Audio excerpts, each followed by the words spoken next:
Block और circle से issue हो सकते हैं, उस पर रोक लगा दिया जाता है। और आपका ये खादिम है जिसने मुख्यमंत्री के सामने में चीख और पुकार कर आपके दर्द को कहा कि कौन बेईमान लोग हैं जिसने हम पर इल्जाम लगाया है और हमारा सर्टिफिकेट बनाने का काम बंद कर दिया गया है। गवाह होंगे आप, सरवर भाई ने अभी गवाही दी है कि मेरे आवाज लगाने के बाद इन लोगों ने इस काम को शुरू किया, लेकिन उसके बावजूद भी जो शुरू किया है तो इनकी नीयत साफ नहीं है। जैसा कि मैं सीओ वैसा को मुबारकबाद देता हूं कि इन्होंने जैसा कि मुझे यकीन दिलाया, अगर ये सही है कि 400 से 500 वो एक दिन में निर्गत करते हैं, लेकिन वही वैसा के या अमोर के सीओ ने कहा था, लेकिन पैसा का सीओ सिर्फ 100 से 150 निर्गत करता है। और दोनों जगह पेंडिंग 18 से 20 हजार है।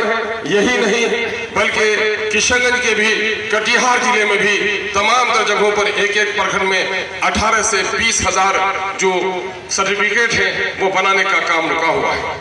और क्या है कि 11 जो आपको वहां पर सबूत देने हैं, वो सबूत हम लोगों के पास में से बेशतर लोगों के पास नहीं है। सरकारी चाकरी आपकी हो गई, सरकारी पेंशन मिलता होगा, जब नौकरी नहीं तो पेंशन कहां से? सरकारी घर आवंटित हुआ है तो उनके पास, इंदिरा आवास वाले के पास भी कागज नहीं है। सरकारी जमीन आवंटित हुई है तो बंदोबस्ती का कागज 100 में 200 आदमी के पास होगा। फिर आप ये कहिएगा कि 1987 से पहले बैंक का खाता तो किन बच्चों ने खाता खोला था? हमारे लिए सरल ये था जन्म प्रमाण पत्र, तो हमारे यहाँ तो आज भी जन्म प्रमाण पत्र 6 महीने में नहीं मिलता। और जन्म प्रमाण पत्र किन का चाहिए? जन्म प्रमाण पत्र में अलग अलग बात कही गई। 87 से पहले पैदा होने वालों की भी जन्म प्रमाण पत्र की बात कही गई। 87 के बाद जो लोग पैदा हुए हैं तो उनके अपने जन्म प्रमाण पत्र और माँ बाप में से किसी एक के जन्म प्रमाण पत्र की बात कही गई। 2004 के बाद जो लोग पैदा हुए हैं उनको अपना जन्म प्रमाण पत्र और अपने बाप माँ दोनों के जन्म प्रमाण पत्र की बात कही गई। लेकिन न जाने एक दोगली भाषा क्यों बोल रहे हैं प्रशासन के लोग, क्या अभी कहते हैं कि नहीं प्रमाण पत्र नहीं, सिर्फ अपना 2003 का जो वोटर लिस्ट में नाम है वही लाकर दे दो, हम आपका कागज जमा ले लेते हैं। ये ऐलान किया था कि नहीं किया था? हमने उस वक्त भी इस मामले में, हमारे कुछ अकल के अंधे हैं, कुछ नकौड़े दुश्मन हैं, इन बेवकूफों को, इन नादानों को अख्तरुल ईमान की खिदमत नजर नहीं आती। जब इलेक्शन कमीशन का फैसला हुआ तो अपनी बेचैनी का मुजाहरा दिल्ली में जाकर असेंबली में किया और वहां से चैन नहीं मिला तो 2024 का जो आपका वोटर लिस्ट है उसकी कॉपी निकलवाया और पूरे ग्राम पंचायत में ही पर बंटवाया। किसी पार्टी ने करवाया है तो अकल के अंध हो, उम्मीदवार बने हो, तुमको हैसियत हुई कि तुम आवाज उठा सकते हो, मैंने वो भी बंटवाया। और फिर उसके बाद अभी जो ड्राफ्ट रोल आया है, इस ड्राफ्ट रोल की कॉपी यही अजीजी हमारे आजम रब्बानी जो है नुमाइंदा है, ये जाकर चुनापुर से लेकर आए और हलालपुर में जमीयतुल उलमा के उलमा को साथ लिया, अपने पार्टी के कारिंदे और दूसरे लोगों को भी, कांग्रेस और सबके को दावत दिया कि जिनका नाम कटा है वो सिर्फ एमआईएम का आदमी नहीं है।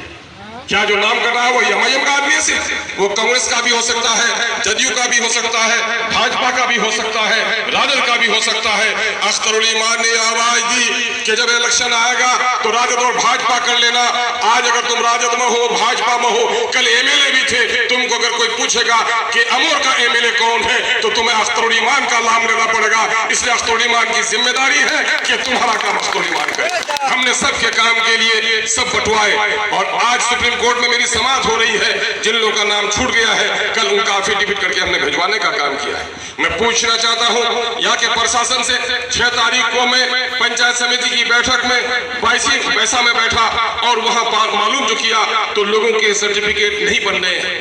और सर्टिफिकेट आपका काम है, सुन ले सीओ साहब, कान खोलकर सुन लीजिए, मेरे लोगों का काम है कि आपके यहाँ आरटीपीएस के जरिए से दरखास्त दे देगा।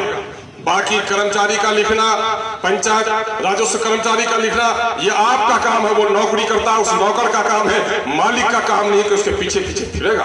आप कहते हैं कि उनसे लिखा के लाओ, किस जगह लिखा के उनसे लिखा के लाओ? मैंने ऑफिस में दरखास्त दे दिया, मेरी इंक्वायरी करो, मेरा आदमी अगर नागरिक है तो उनको सर्टिफिकेट दो, अगर बांग्लादेशी साबित कर रहे हो तो मुझे बताओ, मैं उसके कमर में रस्सी लगाकर बाहर ले जाने का काम करूंगा। लेकिन तुम्हारे हमारे अच्छे नागरिकों को तुम परेशान करो। अभी भी मेरी कान में आवाज जाती होगी यहाँ के प्रखंड के ऑफिसरों को, मेरा आदमी अभी गया दरखास्त देने के लिए तो कहते हो रिसीविंग नहीं देंगे। रिसीविंग तुमको कौन पूछे, तुम्हारे अगले को देनी पड़ेगी। ये मेरा नहीं, ये सरकार का बना हुआ कानून है। हूं कि कल तक का नेता आपको नहीं बताया, अख्तर ईमान ने बजाता फ्लेक्स लगा दिया। वीडियो में मेरा बयान है कि जब भी आप सरकारी ऑफिस में दरखास्त दें तो आप रिसीविंग जरूर लें। अगर आप रिसीविंग नहीं लेते हैं तो गोया बगैर रस्सी के बाल्टी को कुएं में डाल रहे हैं। बगैर रस्सी के कुएं में अगर कोई बाल्टी डालेगा क्या पानी निकाल पाएगा? उसकी बाल्टी भी चली जाएगी। अगर बगैर रिसीविंग की आप दरखास्त देते हैं तो ये बेईमान लोग आपके दरखास्त को फाड़ कर फेंक देंगे, आप इस पर कुछ कर भी नहीं पाइएगा। और जब रिसीविंग होगी तो रिसीविंग में क्या करने हैं? वो जिन्नाती अक्षर नहीं करना है, साइन साफ और पर नाम लिखना है। वीडियो साहब और सीओ साहब कान खोलकर सुन लीजिए, ये मैं नहीं कहता हूं, बिहार सरकार का नोटिफिकेशन है। नोटिफिकेशन की कॉपी आप पढ़ लिख के आए हो, जरूर पढ़े होंगे, नहीं पढ़े होंगे तो मैं अपने भेजा हूं अभी पीए को, एक मतलब पढ़ लो। उसमें ये लिखा गया है कि जो भी साइन करेगा उसका पूरा नाम लिखना पड़ेगा और बाकायदा उसमें सील मोहर भी करना पड़ेगा कि कल अगर उस आवेदन पर कार्रवाई नहीं हो तो हाई कोर्ट में उस मुजरिम को खड़ा किया जाए। इसलिए सरकार ने इंतजाम किया है। लेकिन होगा क्या? जब तक आप नहीं बदलेंगे दुनिया नहीं बदल सकती। मैं नहीं कहता, कोई स्कॉलर, कोई अल्लामा, कोई सूफी और कोई आलिम नहीं कहता, यह खालिक के कायनात, मालिक के कुल अल्लाह तबारक तआला ने कह दिया है। मैं उलमा की पेशानियां यहाँ देख रहा हूँ, कुरान मुक़द्दस में अल्लाह ने कह दिया है, इन्नल्लाह ला युग़य्यिरु मा बिक़ौमिन हत्ता युग़य्यिरु मा बिअन्फुसिहिम। खुदा उस कौम की हालत नहीं बदलता जो अपनी हालत को बदलने के लिए तैयार नहीं। मेरे भाइयों, खुदा चाहे तो बगैर माँ बाप के पैदा कर दे आदम अलैहिस्सलाम, खुदा चाहे तो बगैर बाप के पैदा कर दे हज़रत ईसा अलैहिस्सलाम को। लेकिन ये मामूल नहीं है, ये कुदरत इलाही है, सुन्नत इलाही यही है कि शादी कर लोगे तब बच्चा होगा, वरना बगैर शादी किए हुए खाने काबा की चादर पकड़ के भी रहोगे, तुम्हारे घर में बच्चा आने वाला नहीं है यार। लेकिन कुछ लोग बगैर निकाह के ही औलाद मांगता है, बगैर निकाह के ही औलाद मांगता है। मैं कह रहा हूं ऐसी तमन्नाएं छोड़ दो, लड़ना सीखो, लड़ना सीखो।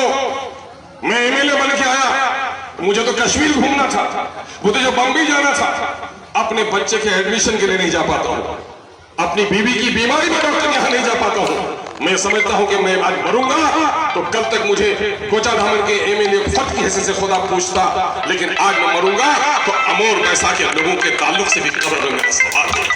यही वजह है